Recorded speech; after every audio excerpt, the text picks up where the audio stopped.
রাস্তার পাশে ঝোপঝাড়ের মধ্যে প্রায় ধ্বংসপ্রাপ্ত একটি প্রাচীন স্থাপনা, যা ঝোপঝাড় আর স্থানীয় দখলদারিত্বে বিলীন হওয়ার পথে। এটি একটি এক গম্বুজ বিশিষ্ট মসজিদ, যা স্থানীয়দের কাছে নূরজাহান বেগমের মসজিদ বা বাইজির মসজিদ নামে পরিচিত।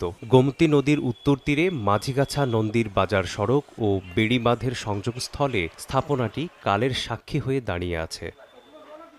মসজিদটির দৈর্ঘ্য ৬.৪ মিটার, প্রস্থ ৫.১ মিটার, দেয়াল পুরু ৮২ সেন্টিমিটার। পূর্ব, উত্তর ও দক্ষিণ দেয়ালে ৩টি প্রবেশপথ রয়েছে। পাতলা ইট ও চুন-সুরকির গাঁথুনিতে নির্মিত দেয়ালগুলো আজও মজবুত। ভেতরের মেহরাবে লতাপাতার অলঙ্করণ এখনও বহন করছে প্রাচীন শৈলীর ছাপ।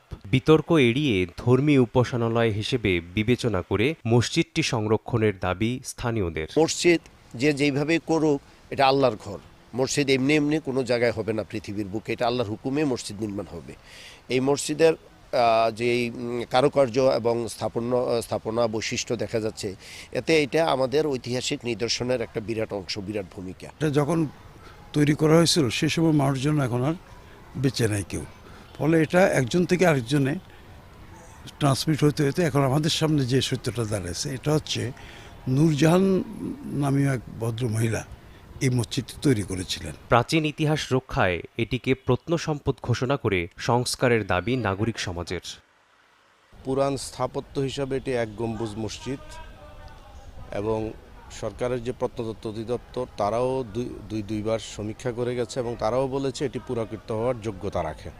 বিষয়টি নজরে আসায় সম্প্রতি মসজিদটি পরিদর্শন করেছে প্রত্নতত্ত্ব অধিদপ্তরের কর্মকর্তারা। বিষয়টি নিয়ে মন্ত্রণালয়কে অবহিত করা হবে বলে জানান আঞ্চলিক কর্মকর্তা। এই মসজিদটি সংরক্ষণযোগ্য, তবে এই মসজিদের উপরে একটি বড় বটগাছ দেখা যাচ্ছে, যার শেকড়গুলো দিয়ে বেশ কিছু ফাটল সৃষ্টি হয়েছে।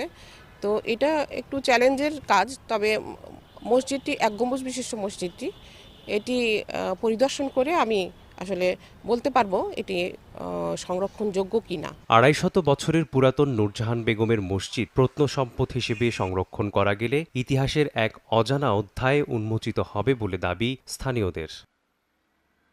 সময় সংবাদ, কুমিল্লা।